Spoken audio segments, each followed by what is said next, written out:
Hi YouTube, Regina here from Simply Fundamental. So, I am going to nerd out on you a little bit and talk about Social Security. Whether or not it makes sense to take it at 62 or 67 or anywhere in between. And now that's a real personal decision, and there's been a lot of, I think, slack on YouTube itself. There is a gentleman called Sarasota Tim, and that everyone, well, not everyone, not myself, like to hate on. And so there's a lot of YouTube channels out there that are solely dedicated to bullying or online bullying, basically, of Sarasota Tim. And I do not condone that at all. I actually found his videos probably a couple years ago when he did a video on Social Security. But I think I gravitated to his channel because of, he's living a retired life. And that's something I'm curious about. It's something I am aiming for the future. And the guy's just living his life. And so saying that there and first, and he has opinions on Social Security. He believes that people should take it at 62, get your money. You don't know how long you're going to live. And it makes sense in his mind that people should be taking Social Security as soon as they can. And I understand where he's coming from. I've lost a family member. I lost my sister in her early 40s. So I really do understand where he's coming from. And I do think there is a case to be made about people taking Social Security early. But I also think there's a case, very good case to be made of delaying Social Security. And so I just wanted to go over my thoughts on Social Security. I think it's an individual decision, but I think you need to understand all the facts and the numbers that if I were to have lunch with Sarasota Tim, I would tell him that some of the numbers he's using are wrong. And I'm going to explain why some of the numbers he's using is wrong, as opposed to attacking the man, and use my own Social Security as an example so that it can be understood the difference between taking it at 62 versus delaying it till full retirement age. For anyone born over 1960, it would be 67 as full Social Security age. Okay, so I'm on Social Security online, and this is my own statement. And I'm going to play around with the numbers that you could see. If I were to take it at 62, I would get $2,466. If I were to take it at 65 and 8 months, I would get $32.97. And if I were to take it at full retirement age, I would get $3,674. Now that is my benefit on Social Security site for me. I've been working since I was 15 years old, so I have more than the required Social Security credits, and so that is why my benefit is showing that much on the Social Security estimator, because I have, they take the highest years of work for your retirement, and they base your eligibility on 40 work credits. And so I have all the credits needed, and I can go to my statements and see my full years. So look at my Social Security statement. Go back home. Actually, I didn't want to go back out of it. I think there's a line in here that shows your Social Security for the years, for how much you earned each year. I've been in it before. View your records.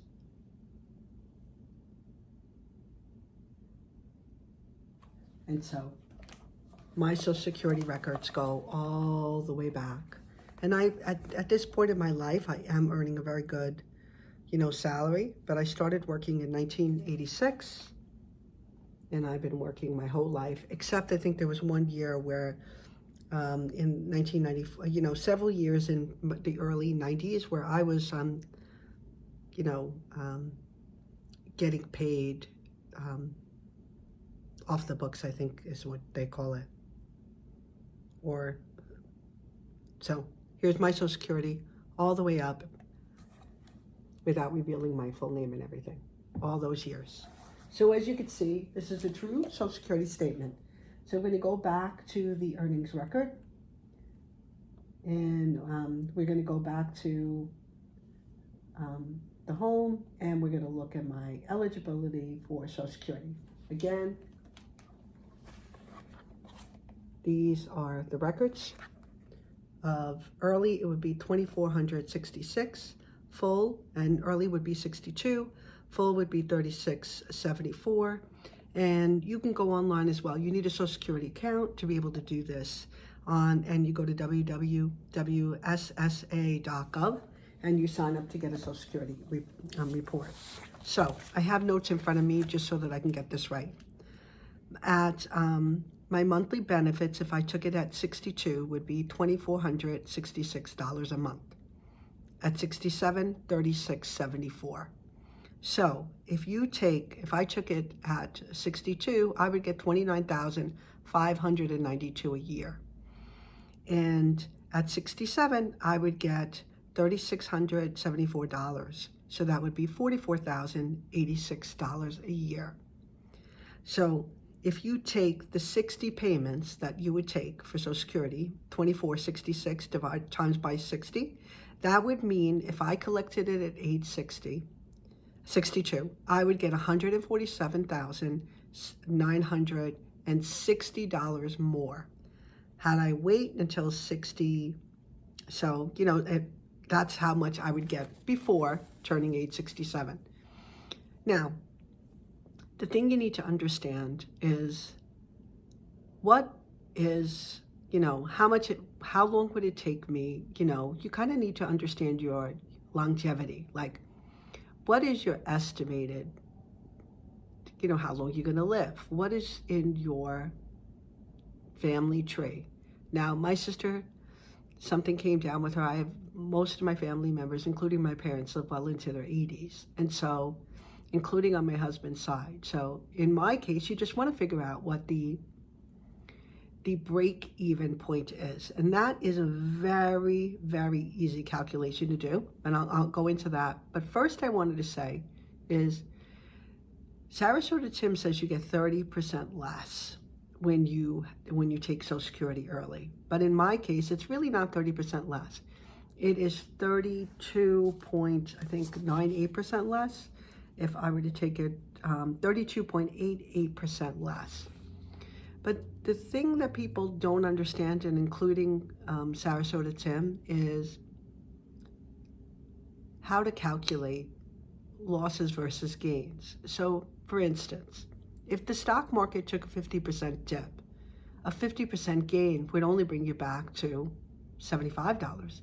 It wouldn't bring you back to even. So you kind of have to understand sequence of return risk when it comes to Social Security. And so I'm going to pull up that particular form just to give you an example of what I mean. So if that 32% drop that I would get for taking it early actually represents a 48.98% gain.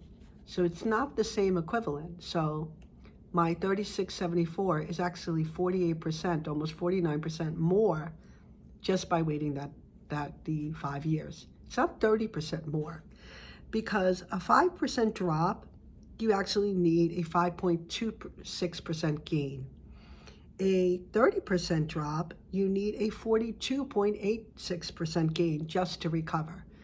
A 50% drop, if the stock market goes from 100, if a stock goes from 100 to 50, a 50% gain on that would just bring you to 75. It would not bring you back to 100.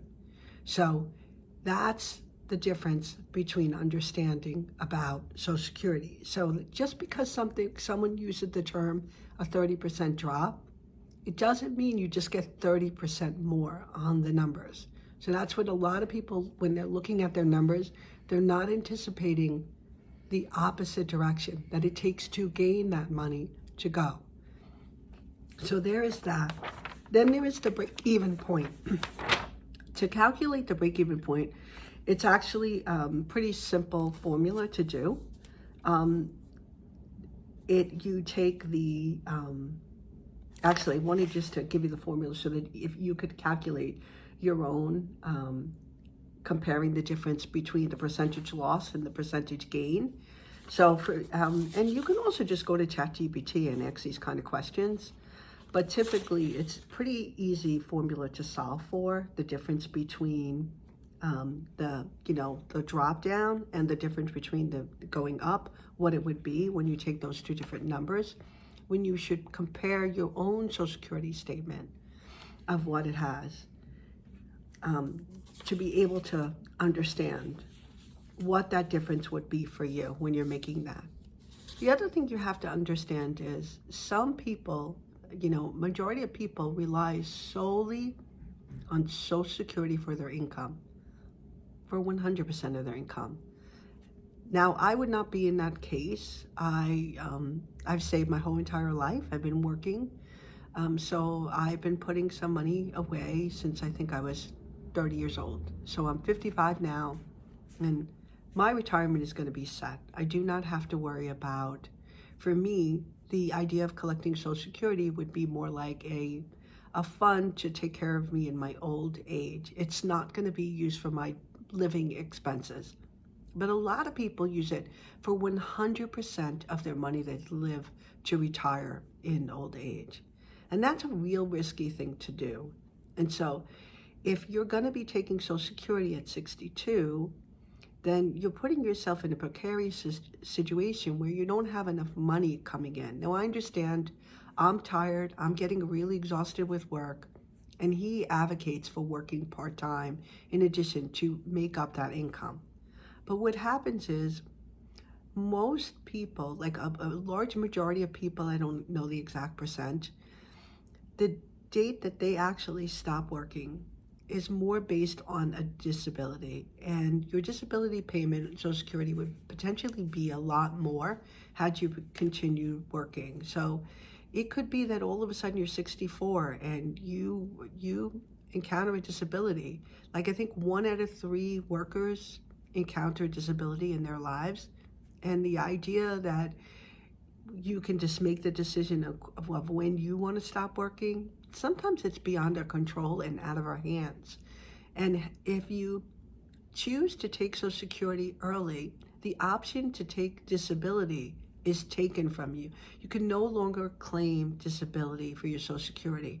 And so should you be one of the individuals who ends up working between 62 and 67, and you could potentially collect disability payment, which is a higher payment than 62 years of age or 64 for your Social Security. So it's almost like a protection, as you could say, as you will. Okay, so I want to make sure I said that out of the way. And so he advocates for continuing to work for part-time, supplement your income. And yes, some people can absolutely do that. Some people have the money on the side, but even he is a case where he's having to work and he's running into issues with his own health. And there could be a place and time where he's not even able to record himself or do things himself. He could end up, running into an issue, and now he's stuck with his payment for 60 that he locked in at 62. So let's talk about the break-even point on Social Security, and then I'll go back and see if I find the exact formula for to calculate between more or less. Okay, so the break-even formula. My Social Security for if I'm at age 62 is $29,592. You could either multiply that by 5, or you could just take the 2466 and multiply it by 60. 12 months in a year, 5 years, that's 60. And that would bring you, 2466 times 60 would bring you to 147,960. That's how much I would have collected between the ages of 62 to 67. Now you take the difference between what you would collect at 62 versus what you would collect at 67. And for me, at 67, I would collect $44,088, and at 62, it would be $29,592. That is a difference of $14,496 a year. So basically at 67, I'm going to start earning $14,000 and 496. How many years of collecting that 14,496 would it take for me to break even? So you simply take the 147,960 and you divide it by the difference that you get between the the yearly benefit at 62 and the yearly benefit at 67.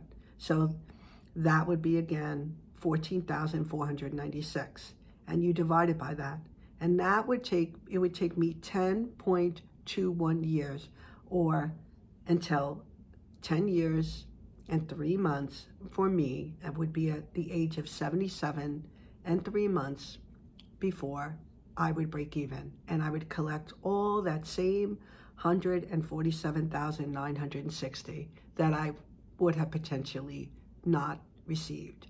And so that also means every month thereafter, every month after 77 years of age and 3 months, I'll now be collecting the additional 14,966 a year, or the equivalent of $1,208 in a month.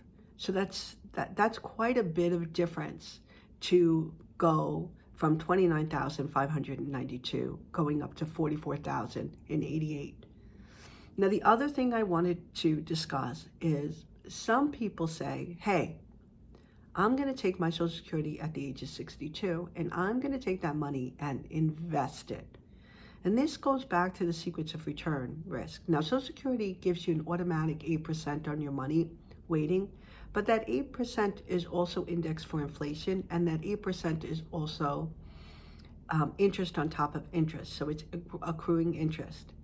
As an individual, I think you would need to, if the math is correct, and I can just double check with ChatGPT, that it would be an equivalent of earning 8.43% is what ChatGPT, that an individual would have to make if they took their money at the age of 62 and invested it in the market. What if you have 1 year where the stock market is down 30%? So that means the next year, just to break even with that 30% drop in the first year, you'd need a 42.8% gain. So here's just the chart about sequence of return risk. That's quite a big deal. So, and they say, and it's not me saying this, that the stock market might produce more than 8% a year when you look at it long term, but in the short term, it's very hard to get that 48.98% gain, or no, 98% difference that you would have gotten from the market had you investing it. And then on top of that, for you to beat the market and you taking it early, again, you're still playing that longevity game. If you were to die before the age of 77 and 3 months, in my case, if I were to die before the age of 77 and 3 months, then yeah, it would make sense that my family got to get that money. But if I were to live, even not, taking the money earlier, every single month after the age of 77 and 3 months, I'd be losing $1,200 a month. Again, it's indexed for inflation, so it'd be more than that, a month, to be the equivalent of what I would have received at that date and time going over the age. So if I am, and I do have the longevity of what my family have, and I live well into my 80s or above or higher, then every single month I would have lose out to that money. Now, Social Security decision isn't just about age. It isn't just about the money that you're going to get. For me, there is no doubt in my mind that I will be retiring before the age of 62. On that front, I do agree, but I've earned that right to do that. I've been saving and working and investing my entire life. But do I think I'll be collecting Social Security at the age of 62? I don't. Because, again, for what I plan to be using that money for, it's for protection. What happens if I need to go into an old age home and then I'm left to scramble those decisions are going to be made for me at that state and time in my life. It's better for me, for my own peace of mind, knowing that I have more money coming in from Social Security that can cover my needs later on in life, where I might not be able to otherwise get the care that I need, and I wouldn't have to deplete my whole entire when it comes to long-term care facilities, if you're relying on the state to do that for you as opposed to going into a private state-funded home, you're going to be, the care that you get is going to be vastly different from the care that you get that if you were to pay for it out of pocket and to go into a home that takes care of you as you age. Now, my preference obviously would be to, take care at home, but I don't know the situation I'm going to be in when I'm older. And so for me, delaying Social Security is probably going to be where I land unless I run into a situation where I really think my longevity in life is going to matter. And the other thing that goes into factor whether or not to take Social Security is your income. Most of the Social Security money is not taxed, but it depends on your income and where your retirement is based. It depends on the state you live. It depends on whether or not you have a pension, if you fall above or below. So you could be in the bracket where all your Social Security is tax-free, or you get into a bracket where 50% of it is taxed, or you fall into a bracket where 80% of it is taxed. And it depends on the assets that you're claiming at the time you claim Social Security. So again, in my case, I'm going to be doing a lot of Roth conversions with the retirement money that I've saved. And because my husband gets a pension, the two of us with his income, with both of our retirement funds, it's a very delicate situation. So if I'm starting to take Social Security early, I'm increasing the amount of money that I actually have coming in, and then therefore that's going to affect how my Social Security is even taxed. So delaying it for as long as I can, to at least till full retirement age, is going to be a big factor for me. And it doesn't mean it's because I'm making so much money in the world and that I need to continue working, because it's not about that for me. There is so many things that Sarasota Tim says when it comes to Social Security that I do agree with. And I do agree some people should be taking it at 62.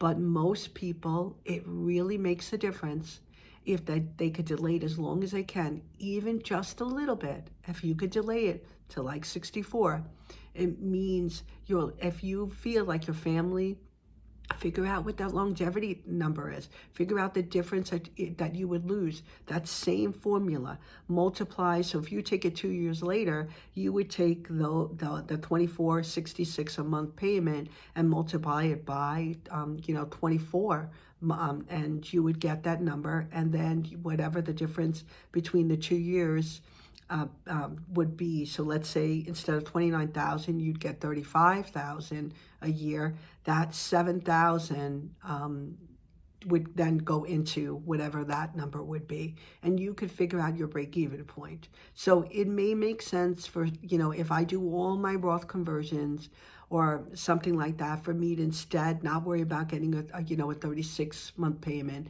So you can play around with those numbers. But it's an individual decision. It is not a one-size-fits-all. If you were to ask ChatGPT, they say the best advice, the advice that they could give, if longevity is in your family and you don't predict to be dying at an early age, then it definitely makes sense to wait, especially if you have a means of income to bridge the distance to when you do retire to when you're going to take Social Security. And then there's also the other factor is, are you married? Is one of you already taking Social Security? Is your spouse going to be getting half of your benefit? In those kind of situations, if your spouse did not work or your partner did not work, then the Social Security payment that you get the higher the payment for you that you could get would then therefore make a difference for the payment that they would receive later when they are up to take Social Security, or even if they take Social Security before you, they could end up going to your higher Social Security payment for themselves and being if they're not already collecting Social Security. Anyway, just my thoughts on Social Security. It's really an individual decision. Speak to a financial advisor about it. Make sure you're running the numbers for yourself. Just because someone's telling you it's a 30% drop, it's only a 30% difference. It's really not a 30% difference. Do the math, run the numbers, find out what it is, because Social Security is a really important decision that you make in your overall financial picture, and you really want to be trying to make the best one that you can for yourself.